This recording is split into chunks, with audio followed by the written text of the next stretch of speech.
Hello बच्चों, एक बार फिर से स्वागत है आपका अपने चैनल APSR में। तो आज हम लोग जा रहे हैं स्टार्ट करने चैप्टर किंगडम एनिमेलिया। ठीक है। अब ये जो किंगडम एनिमेलिया है, इसके अंदर हमको डिफरेंट टाइप के स्पीसीज के बारे में स्टडी करना है। जैसे अगर हमको याद होगा तो हम लोगों ने जब लिविंग वर्ल्ड स्टार्ट किया था, तो लिविंग वर्ल्ड में हम लोगों ने देखा था कि हमारे पास near about 1.7 to 1.8 million species exist करते हैं।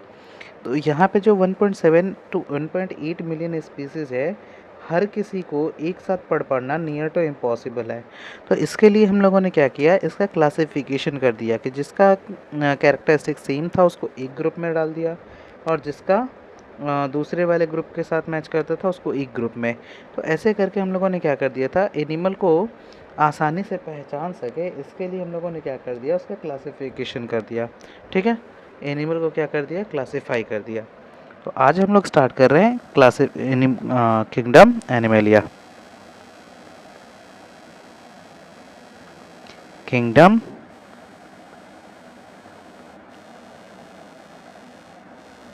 एनिमेलिया। ठीक है। पहला, अब हम लोग एनिमल्स के बारे में पढ़ रहे हैं, तो बेसिकली हम लोग यहाँ पे मल्टी सेलर एनिमल्स की बात कर रहे हैं। ठीक है। तो पहले हम लोग बोल देते हैं कि जो एनिमल्स होते हैं ये मल्टी सेलर होते हैं। मल्टी सेलुलर होते हैं। जितने भी एनिमल होते हैं मोस्टली करके क्या होते हैं, मल्टी सेलुलर होते हैं, without any exception. Without any exception. ठीक है। दूसरा हम लोग क्या बोल सकते हैं, जितने भी एनिमल्स होते हैं ये लोग क्या होता है, हेटेरोट्रॉप्स होते हैं। हेटेरोट्रॉप्स मतलब ये खुद के खाने के लिए दूसरे पे डिपेंड करते हैं। खुद से खुद का खाना जो बनाते हैं उनको हम लोग ऑटोट्रॉप्स बोलते हैं। तो हम लोग खुद के खाने के लिए दूसरे पे डिपेंड होते हैं, इसलिए हम लोग क्या होते हैं, ऑटो हेटेरोट्रॉप्स होते हैं विदाउट एनी एक्सेप्शन। नेक्स्ट हम लोग क्या बोल सकते हैं कि हमारा जो मोड ऑफ न्यूट्रिशन होता है, मोड ऑफ न्यूट्रिशन, ये क्या होता है हमारे पास, होलोजोइक। ये क्या होता है हमारे पास, होलोजोइक। अब देखिए होलोजोइक का मतलब क्या होता है, होलो का मतलब होता है कंप्लीट। होलो का मतलब क्या होता है, कंप्लीट। ठीक है। तो हमारा जो होता है न्यूट्रिशन, ये कंप्लीट न्यूट्रिशन माना जाता है, क्योंकि हम लोग माउथ से इनटेक करके हम लोग इनस से रिलीज करते हैं। मतलब हमारे पास इंजेशन डाइजेशन पूरा क्या है, कंप्लीट प्रोसेस होता है। तो हम लोग क्या बोलते हैं कि होलोजोइक के नेचर होते हैं, कंप्लीट न्यूट्रिशन हमारे पास होता है। ठीक है। ठीक है। इसके अलावा अगर हम लोग बात करें तो हम लोग क्या कर सकते हैं, मूव कर सकते हैं। एनिमल्स के पास नर्व्स रहते हैं एंड सेंसरी सेल्स रहते हैं, तो ये हमारे पास एक्सेप्शन। लेकिन ये जो तीन चीज़ है ये हमारे पास एनिमल्स के अंदर मिलना ही मिलना होता है, ये हमारे पास क्या रहते हैं, प्रेजेंट ही रहते हैं। ठीक है। ठीक है। नेक्स्ट हम लोग देखिए, अब ये जो हमारे पास जो पढ़ने जा रहे हैं, हम लोगों ने देखो फर्स्ट चैप्टर में क्या स्टडी किया था, टैक्सोनॉमी के बारे में। अब हम लोग यहाँ पे भी प्लांट के जगह पे, लिविंग ऑर्गेनिज्म के जगह पे किसका टैक्सोनॉमी परफॉर्म करेंगे, हम लोग टैक्सोनॉमी करेंगे यहाँ पे एनिमल्स के बारे में। ठीक है। टैक्सोनॉमी का मतलब हम लोगों ने देख सका है पहले ही चैप्टर में। तो फादर ऑफ टैक्सोनॉमी की अगर बात करें, father of taxonomy, biology and zoology, zoology, तो हम लोगों ने बायोलॉजिकल क्लासिफिकेशन में देखा था एक साइंटिस्ट का नाम एरिस्टोटल। ठीक है। एरिस्टोटल। एरिस्टोटल को father of taxonomy, father of biology and father of zoology बोला जाता है। लेकिन जो फादर हैं एक और हमारे पास है, father of modern taxonomy, modern taxonomy, Carolus Linnaeus. Carolus Linnaeus को क्या बोला जाता है, father of modern biotechnology, Carolus Linnaeus. ठीक है। कार्लस लिनियस को क्या बोला जाता है? Father of modern biotechnology. और इन्होंने ही फर्स्ट टाइम प्रपोज किया था बायनोमियल नोमेनक्लेचर के बारे में, और इनकी बुक जिसमें इन्होंने इसके बारे में जिक्र किया था उसका नाम क्या था? सिस्टेमा नेचुराई। सिस्टेमा नेचुराई, ठीक है। तो बायनोमियल नोमेनक्लेचर के बारे में इंट्रोड्यूस किसने किया था? कार्लस लिनियस ने, ठीक है। तो ये हमारे पास क्या थे? Father of taxonomy, father of biology, father of zoology. Father of modern taxonomy हमारे पास होते हैं कार्लस लिनियस, एंड हमारे पास जो ओल्ड होता है ट्रेडिशनल टैक्सोनॉमी था उसके हमारे पास फादर कौन है? Aristotle. Clear?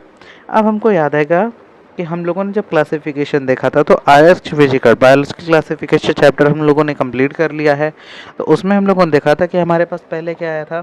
Non scientific basis of classification, जो कि अर्लियर मेंस ने किया था। इसके बाद साइंटिफिक बेसिस ऑफ क्लासिफिकेशन आया था। उसके बाद 2 kingdom classification, 3 kingdom classification, 4 kingdom classification and 5 kingdom classification. इसके बाद अभी हमारे पास 6 किंगडम क्लासिफिकेशन हो गया एंड 3 डोमेन्स। तो आर एच विटिकर नाम के जो साइंटिस्ट थे इन्होंने क्या किया था? 5 किंगडम क्लासिफिकेशन किया था। R H Whittaker proposed 5 kingdom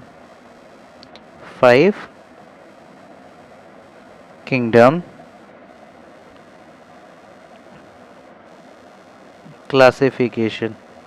5 kingdom classification किसने किया था? आर एच विटेकर ने। और इनके 5 किंगडम क्लासिफिकेशन में क्या क्या आता था? Kingdom Monera, kingdom protista, kingdom fungi, kingdom Plantae and kingdom animalia. Kingdom animalia. तो 5 किंगडम क्लासिफिकेशन में इन्होंने 5 किंगडम कौन कौन इंट्रोड्यूस किए थे? Monera, protista, fungi, Plantae and animalia. जिसमें से हम लोगों को मोनेरा को क्या बोलते थे? प्रोकैरियोट्स, क्योंकि हमारे पास क्या था? Non nuclear membrane body organelles present थे, इसके पास न्यूक्लियस वगैरह नहीं होता था, तो इसको हम लोगों ने क्या बोला था? प्रोकैरियोट्स। प्रोकैरियोट्स। एंड इसको हम लोग बोलते थे unicellular eukaryote. Unicellular eukaryotes. And remaining one हमारे पास क्या थे? सबके सब कैरियोट्स थे। अब हम लोग जो सिस्टम ऑफ क्लासिफिकेशन करने के लिए जो सीक्वेंस फॉलो करते हैं वो हम लोग बड़े से छोटे की तरफ जाने की कोशिश करेंगे। तो सबसे पहले हमारे पास सीक्वेंस में क्या आएगा? सीक्वेंस ऑफ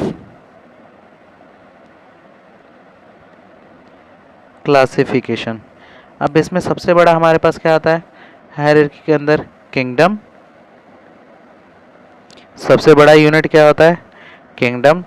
लार्जेस्ट यूनिट इसको हम लोग बोलते हैं लार्जेस्ट यूनिट। किंगडम के बाद हमको क्या आता है? फाइलम। अगर यही चीज़ हम लोग प्लांट के अंदर देखते हैं तो उसमें हम लोग इसी को क्या बोलते हैं? डिवीजन। इसी को हम लोग क्या बोलते हैं? डिवीजन।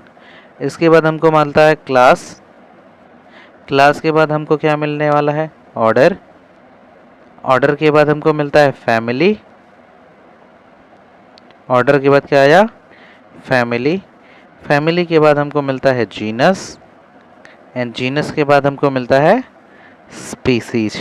तो जो सबसे स्मॉलेस्ट यूनिट है वो हमारे पास होती है स्पीसीज, एंड जो सबसे लार्जेस्ट यूनिट होती है वो हमारे पास क्या होती है? किंगडम होती है। अब ये हम लोगों ने जो क्लासिफिकेशन किया इसके लिए हम लोगों ने कुछ क्राइटेरिया बनाया, कुछ रूल बनाया कि किसके बेसिस पे हम लोग क्या करने वाले हैं? इसको क्लासिफाई करने वाले हैं, किसके बेसिस पे किसको कहाँ रखना है। इसके लिए हम लोगों ने क्या किया? कुछ रूल सेलेक्ट किया, कुछ क्राइटेरिया बनाया, ठीक है। तो पहला हम लोगों ने बेसिस ऑफ क्लासिफिकेशन किसके ऊपर किया था?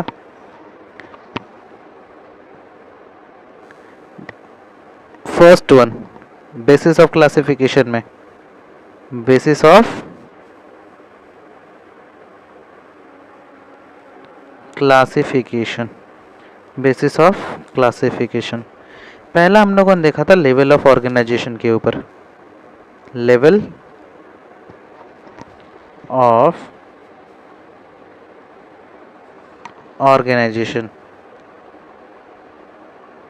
उनकी बॉडी का जो स्ट्रक्चर है, जो ऑर्गेनाइजेशन है, वो कैसा है, इसके बेसिस पे हम लोगों ने पहला क्लासिफिकेशन किया था, ठीक है। तो लेवल ऑफ ऑर्गेनाइजेशन। अब इसमें हम लोगों को मिला कौन कौन सा ऑर्गेनाइजेशन था, जिसके बॉडी में सिर्फ सेल से बना हो। कुछ ऑर्गेनिजम्स ऐसे होते हैं जिनकी बॉडी सिर्फ सेल के बनी रहती है। किसी का हो सकता है टिश्यू से बना रहे, किसी का ऑर्गन से बना हो सकता है, किसी का ऑर्गन सिस्टम। जैसे अगर हम लोग अपनी बॉडी ऑर्गेनाइजेशन की बात करें तो हम लोगों के पास क्या होता है, ऑर्गन सिस्टम रहता है हर एक काम करने के लिए, लेकिन कुछ के पास सिर्फ हो सकता है कि सेल ही हो, for example amoeba and paramecium, ठीक है। तो ऐसे हम लोग यहाँ पे पैरामीशियम के बारे में से बात नहीं करने वाले हैं, हम लोग बात कर रहे हैं सेलुलर लेवल में। तो यहाँ पे आता है हमारे पास पॉरीफेरा, क्योंकि हमारे पास यहाँ पर टोटल फाइलम कौन कौन से होते हैं, अभी हम लोग उसके बारे में भी बात करते हैं। पहले हम लोग देखते हैं क्लासिफिकेशन में हमारे पास पहला क्या होता है, level of organisation. Level of organisation, ठीक है। एंड लेवल ऑफ ऑर्गेनाइजेशन में पहला हम लोगों ने क्या देखा, cellular level of organisation. Cellular level of organisation, clear. दूसरा हमारे पास क्या होता है, tissue level of organisation. Tissue level of organisation. Third हमारे पास होता है organ level of organisation. Organ level of organisation. And last हमारे पास होता है organ system level of organisation. Organ system level of organisation, clear. ये हमारे पास क्या थे, बेसिस ऑफ क्लासिफिकेशन। जो हमारे पास पहला क्या होता था, लेवल ऑफ ऑर्गेनाइजेशन के ऊपर, लेवल ऑफ ऑर्गेनाइजेशन के ऊपर। अब सेलुलर लेवल ऑफ ऑर्गेनाइजेशन में हमको क्या मिलता है, फाइलम पॉरीफेरा। फाइलम पॉरीफेरा, ठीक है। टिश्यू लेवल वाले पे हमको क्या मिल जाएगा, इसके एग्जांपल हमारे पास क्या होता है, Coelenterata, Coelenterata and Ctenophora. Ctenophora, यहाँ पे सी एप हमारे पास जो रहता है साइलेंट रहता है। नेक्स्ट हमारे पास ऑर्गन लेवल में हमारे पास क्या होता है, प्लेटी हेलमिंथिस, प्लेटी हेलमिंथिस, प्लेटी हेलमिंथिस। एंड यहाँ पे हमारे पास होता है aschelminthes up to chordates. Aschelminthes to chordata, aschelminthes to Chordata. अब हम लोग एक बार जितने भी फाइलम हमारे पास है, हर एक फाइलम का पहले हम लोग नाम देख लेते हैं ऑर्डर में। पहले हम लोग क्या करते हैं, हर एक फाइलम का ऑर्डर में नाम देख लेते हैं। तो पहला हमारे पास क्या होता है, पॉरीफेरा, पॉरीफेरा। दूसरा हमारे पास क्या होता है, सिलेंट्रेटा, सिलेंट्रेटा। सिलेंट्रेटा को और हम लोग निडारिया भी बोलते हैं। सिलेंट्रेटा को और क्या बोला जाता है, निडारिया। तीसरा हमारे पास क्या होता है, टीनोफोरा, टीनोफोरा, ठीक है। टीनोफोरा के बाद हमको चौथा क्या मिलता है, प्लेटी हेलमिंथिस। हमको इसी ऑर्डर में याद रखना है और इसी ऑर्डर में इसको करना रहता है, ठीक है। तो प्लेटी हेलमिंथिस, जिसको हम लोग और क्या बोलते हैं commonly, flat worms, flat warm. प्लेटी का मतलब ही क्या होता है हमारे पास, फ्लैट। हेलमिंथिस का मतलब क्या होता है, वॉर्म। तो हम लोगों ने क्या बोला, फ्लैट वॉर्म। नेक्स्ट इसके बाद हमको मिलता है एस्के हेलमिंथिस, एस्के हेलमिंथिस,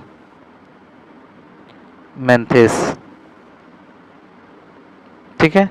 इसको और हम लोग क्या बोलते हैं, नीमेटोडा, नीमेटोडा, ठीक है। एस्के हेलमिंथिस को और हम लोग क्या बोलते हैं, नीमेटोडा। इसके बाद हमको मिलता है एनेलिडा। एनलीड्स के बाद क्या आता है, ऑर्थ्रोपोडा, ऑर्थ्रोपोडा। इसके बाद हमको मिलता है मोलस्का, मोलस्का के बाद हमको मिलता है इकाइनोडर्मेटा, इकाइनोडर्मेटा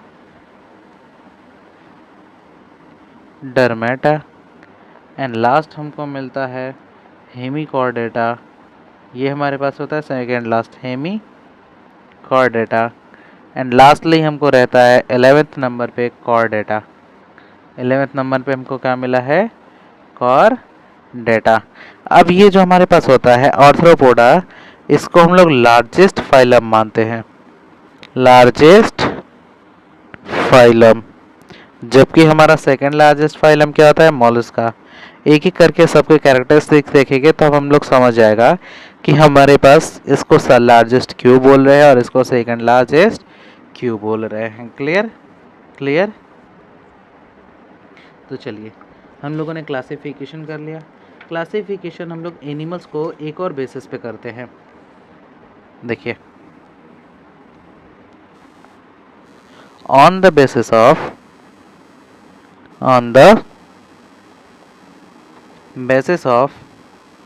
बॉडी ऑर्गेनाइजेशन। देखिए, लेवल ऑफ ऑर्गेनाइजेशन नहीं, बॉडी ऑर्गेनाइजेशन की बेसिस पे, on the basis of body organisation animals are classified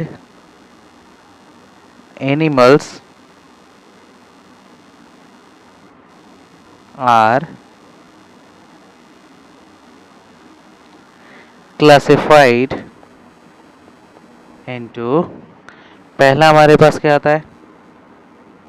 protozoa and दूसरे को हम लोग बोलते हैं मेटाजोआ। ठीक है। पैराजोआ के अंदर हम लोग बोलते हैं प्रोटोप्लाज्मिक कंडेंस। मतलब यहाँ पे हम लोग किसके बात करने वाले हैं? प्रोटोप्लाज्म साइटोप्लाज्म की। प्रोटोप्लाज्मिक एग्जाम्पल क्या है इसका हमारे पास? Protoplasmic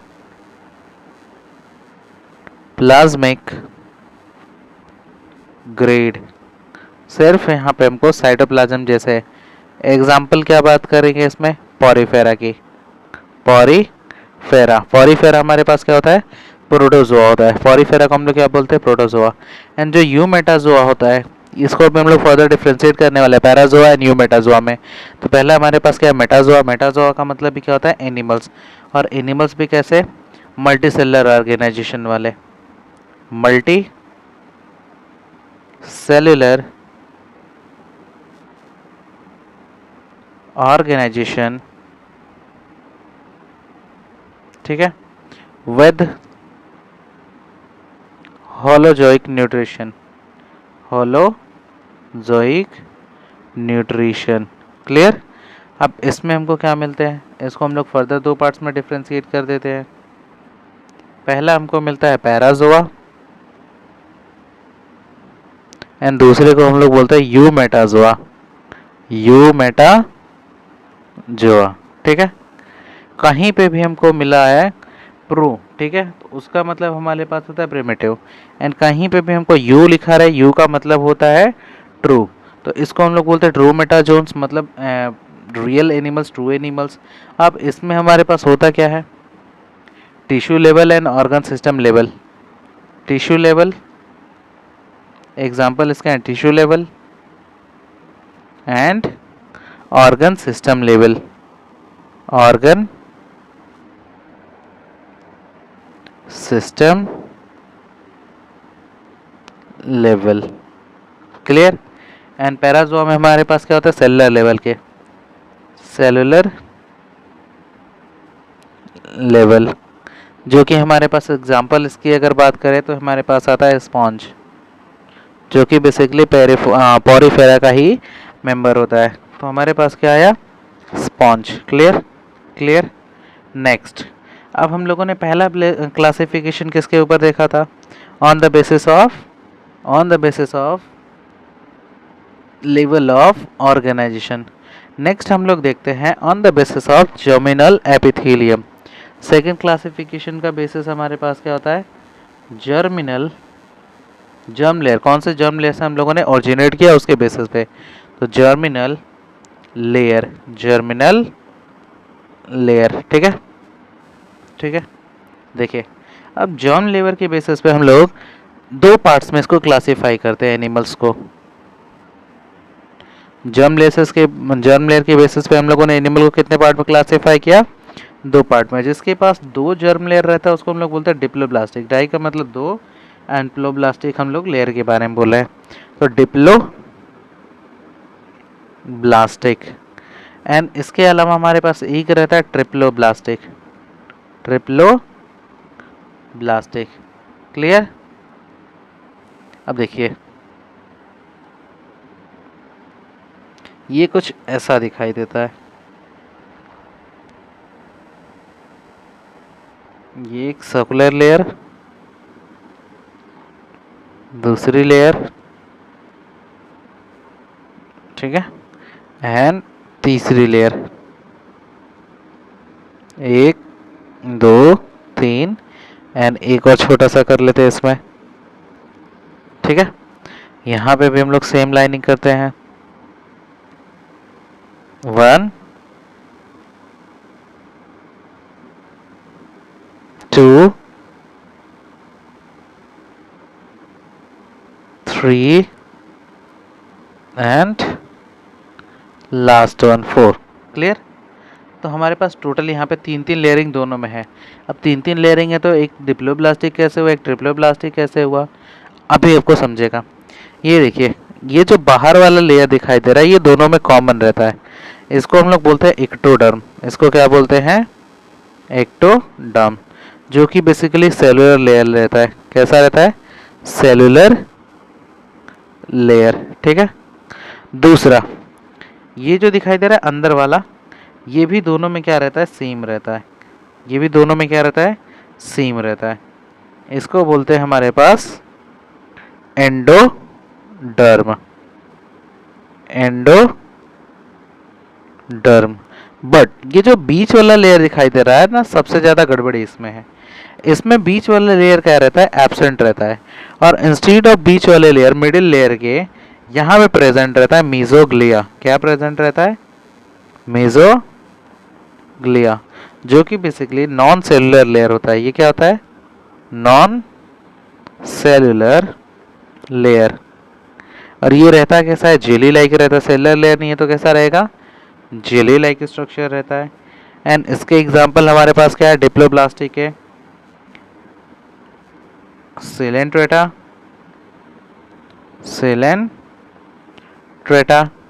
and Ctenophora. जबकि यहाँ पे हमारे पास बीच में क्या प्रेजेंट रहता है? मीजोडर्म। और हमको सिमेट्री बनाने के लिए रिक्वायरमेंट किसका रहता है? मीजोडर्म का। जब मीजोडर्म का स्प्लिटिंग होता है तब जाके हमको क्या मिलता है? बॉडी कैविटी, ठीक है। तो सीलोम जिसको हम लोग बोलते हैं, तो मीजोडर्म, ठीक है।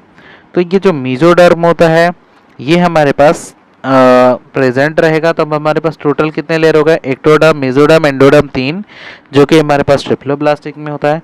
एंड इसके पास तीन लेयर है लेकिन मेसोडर्म एब्सेंट होता है, जिसकी वजह से हम लोग इसको क्या बोलते हैं? डिप्लोब्लास्टिक। क्लियर? इसका एग्जाम्पल हमारे पास क्या होता है? एग्जाम्पल प्लेटी हेलमिंथिस टू कॉर्डाटा। प्लेटीहेलमिंथिस से लेके कॉर्डाटा तक सब हमारे पास क्या होता है? Triploblastic. And Coelenterata and Ctenophora हमारे पास क्या होता है? डिप्लोब्लास्टिक। एंड पॉरीफेरा जो था वो तो हमारे पास सेलुलर एग्रीगेशन बस फॉर्म करता है, तो वह चीज खत्म हो जाता है, ठीक है।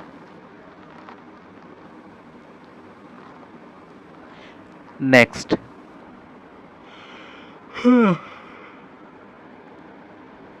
देखिए नेक्स्ट हम लोगों ने किसके ऊपर किया है? अब यहाँ पे हम लोगों ने लिया है बॉडी प्लान के ऊपर। हम लोगों ने क्या कर लिया?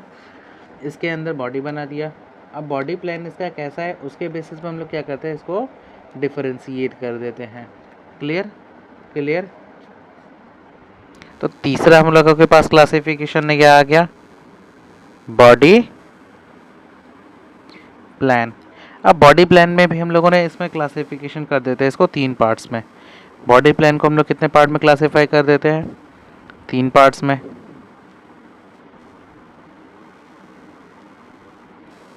पहला हमारे पास क्या आता है, सेलुलर एग्रीगेशन, सेलुलर एग्रीगेशन। दूसरा हमारे पास होता है बॉडी ऑर्गेनाइजेशन में blind sac body plan, blind sac body plan. And last हमारे पास क्या होता है, tube with in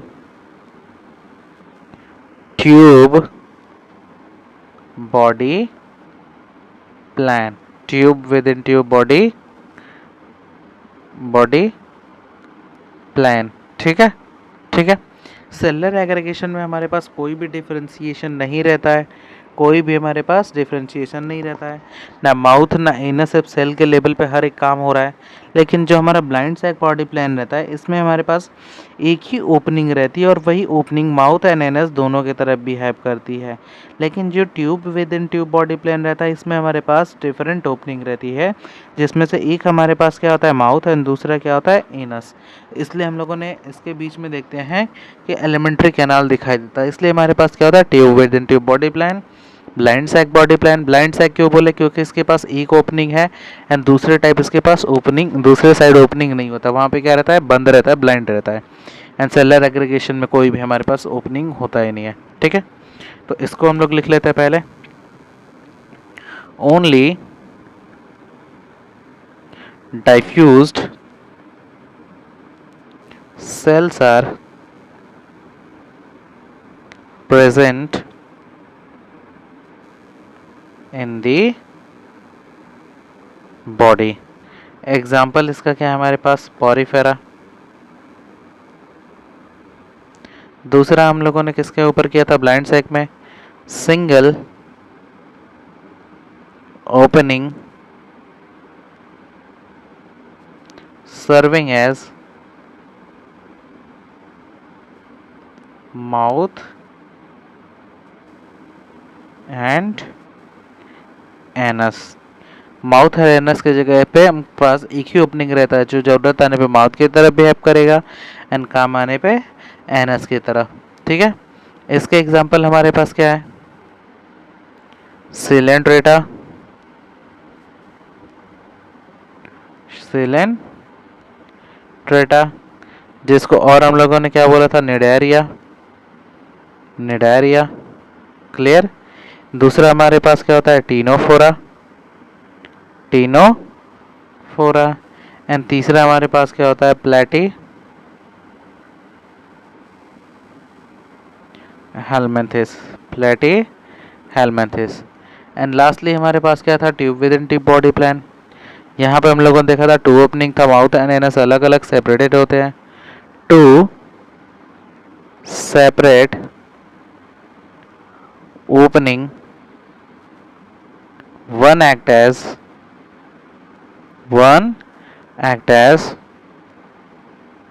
mouth and other as anus. एक किसकी तरह बिहेव करेगा, दोनों सेपरेट ओपनिंग में से एक माउथ की तरफ बिहेव करता है और दूसरा हमारा एनस की तरफ। मतलब एक का काम रहता है माउथ की तरह खाने वाला और दूसरा हमारे पास एनस रहता है जो एक्सक्रीटरी प्रोडक्ट्स को बाहर रिलीज करता है। इसके एग्जांपल हमारे पास क्या है, एस्के हेलमेंथिस,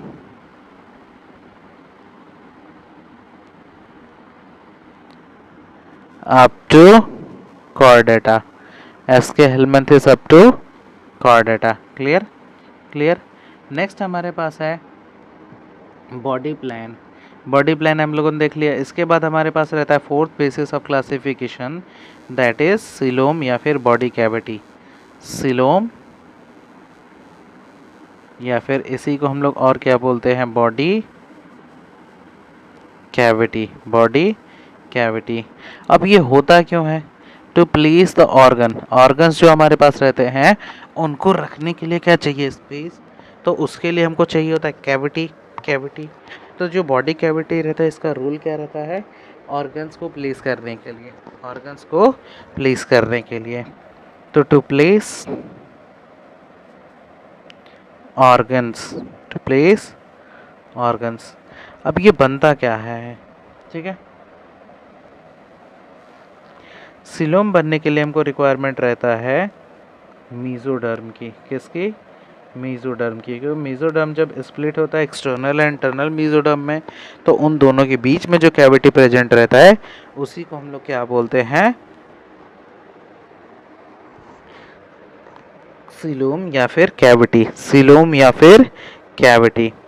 सिलोम या फिर कैविटी।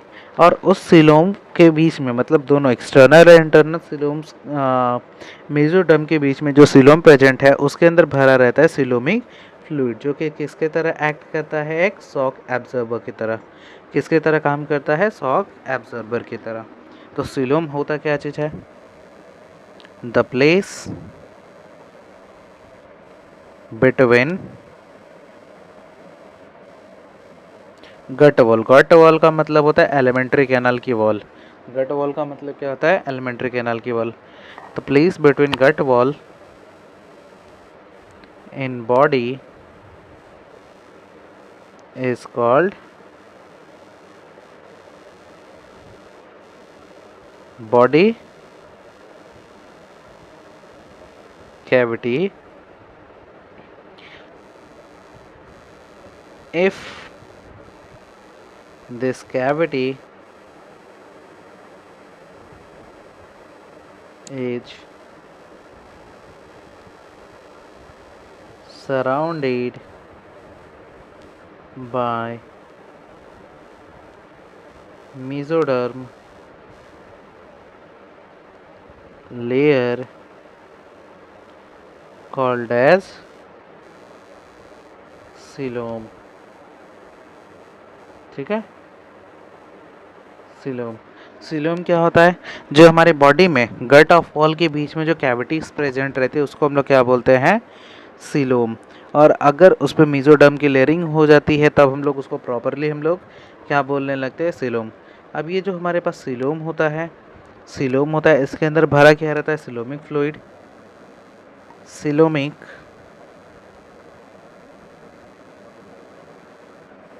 फ्लूइड filled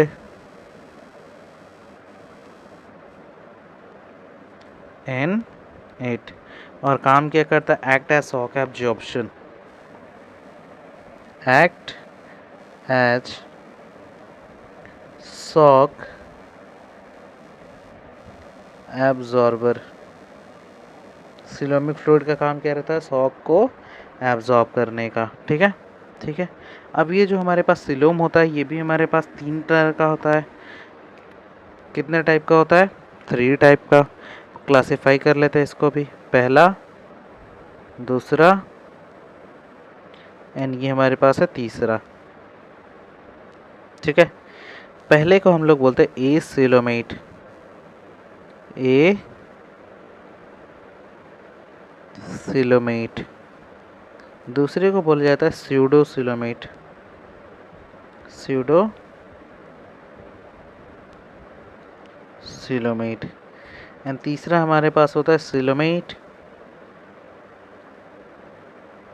सिलोमेट या फिर यू सिलोमेट।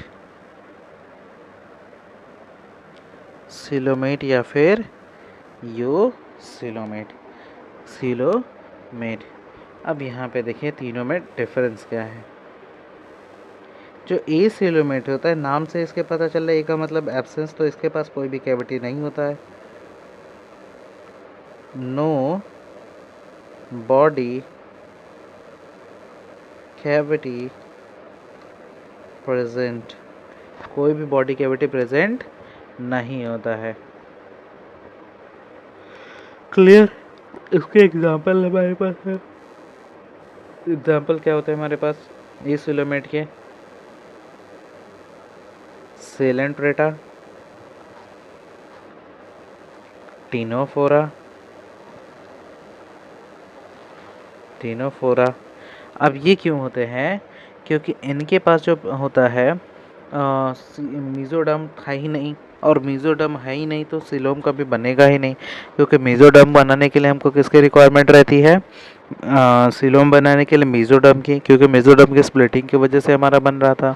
तो जब मीजोडर्म ही नहीं है, इन लोगों के पास मीजोडर्म की जगह पे क्या प्रेजेंट था? मीजोग्लिया। तो जब मीजोडर्म है ही नहीं तो इन लोगों में सिलोम बनेगा कहाँ पे? तो यहाँ पे क्या रहता है, सिलोम एब्सेंट रहता है। इसके अलावा हमारे पास एक और रहता है प्लेटी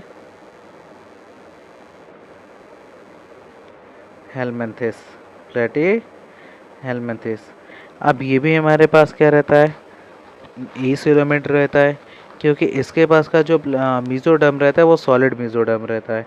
इसका जो मीजोडर्म रहता है क्या रहता है, solid mesoderm, solid mesoderm.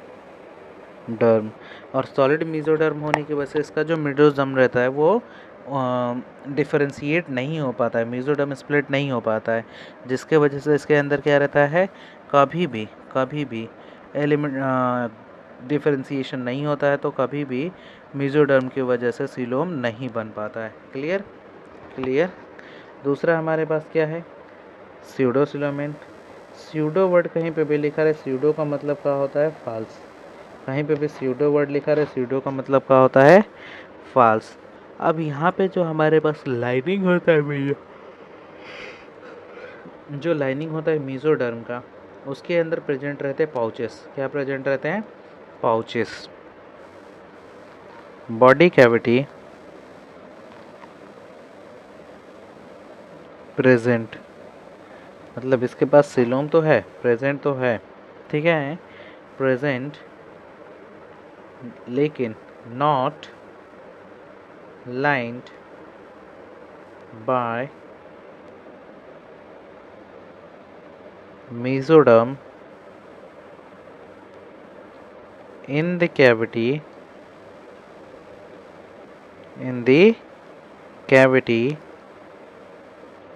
mesoderm pouches, ये क्या है, pouches is present।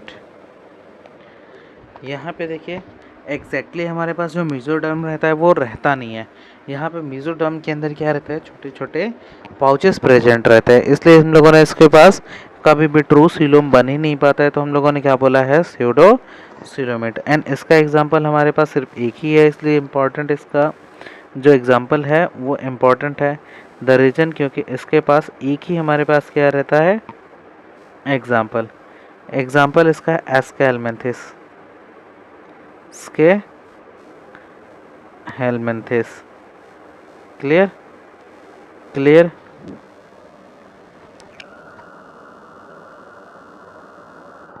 And lastly हमारे पास क्या प्रेजेंट है, यू सिलोमेट। यू का मतलब ट्रू, तो जिसके पास ट्रू सिलोम प्रेजेंट रहता है उसको हम लोग क्या बोलते हैं, यू सिलोमेट, ठीक है। बॉडी कैविटी प्रेजेंट होती है, मतलब सिलोम प्रेजेंट रहता है, एंड लाइंड बाय मेसोडर्म मल लेयर, दोनों साइड से क्या रहता है, मेसोडर्म लेयर से घिरा रहता है, ठीक है। एंड इसके एग्जांपल हमारे पास क्या है, Annelida up to Chordata. Example Annelida to Chordata. Clear, Annelida to Chordata. अब यहाँ पे देखिए एक हम लोग मेसोडर्म का थोड़ा सा डायग्राम देख लेते हैं, एक्चुअल में जो हमारा सिलोम दिखता है वो दिखता कैसे है, ठीक है। जैसे देखिए ये एक सर्कुलर स्ट्रक्चर दिखाई दे रहा है, इसके बाद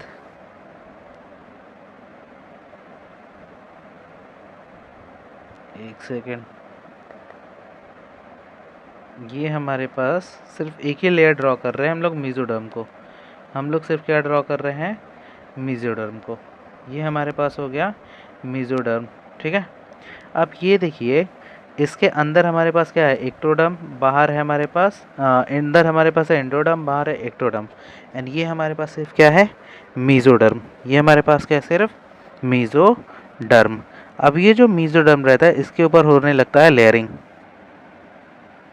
ये मेसोडर्म क्या कर रहा था, स्प्लिट हो जाता है inner mesoderm and outer mesoderm में।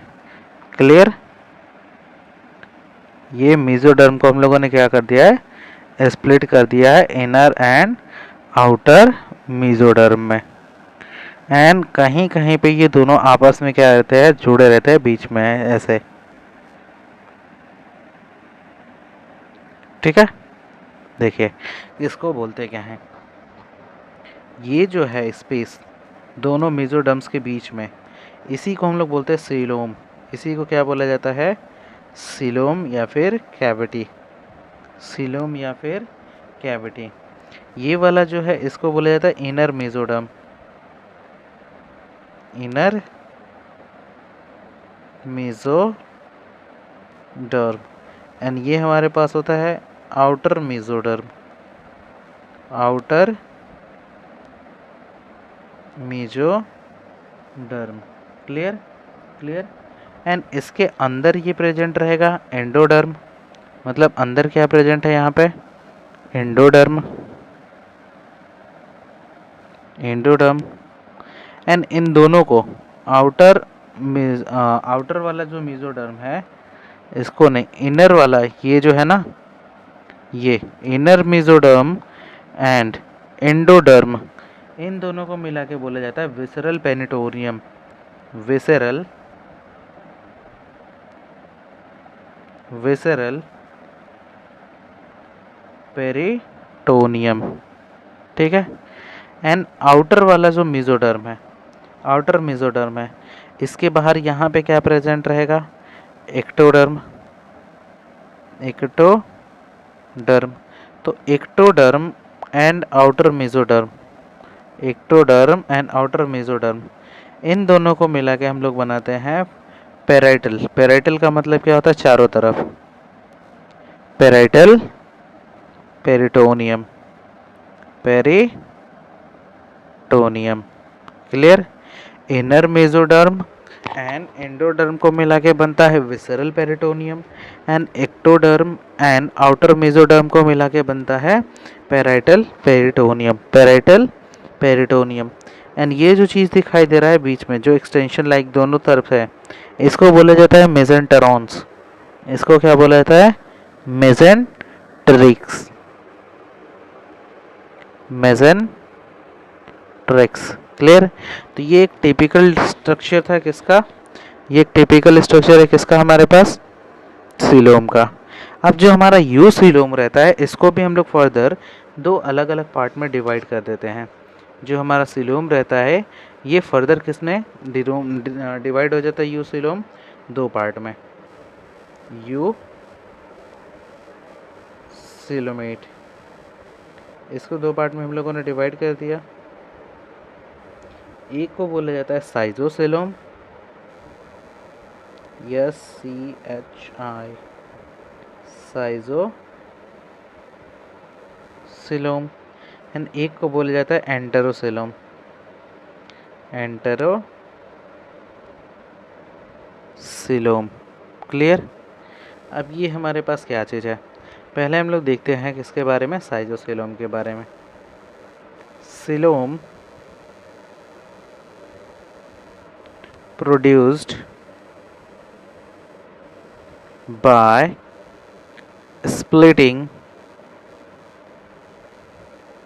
of mesoderm।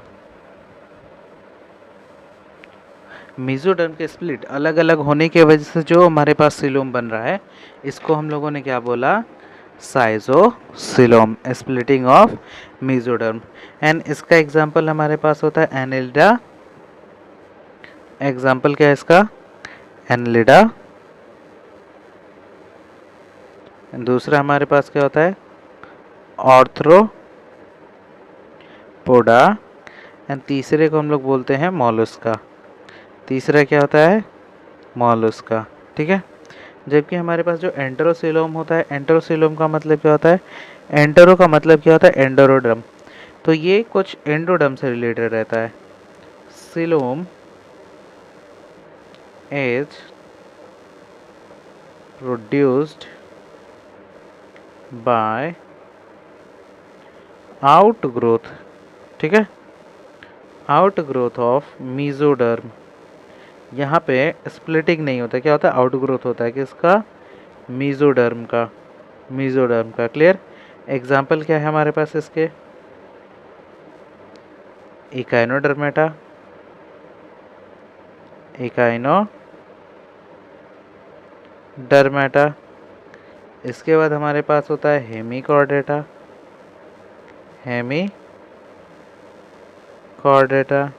एंड लास्ट हमारे पास होता है कॉर्डेटा। क्लियर। तो ये हमारे पास क्या था, 4 बेसिस ऑफ क्लासिफिकेशन, जिसके बेसिस पे हम लोग एनिमल्स को डिफरेंट फाइलम्स के अंदर प्लेस्ड करते हैं।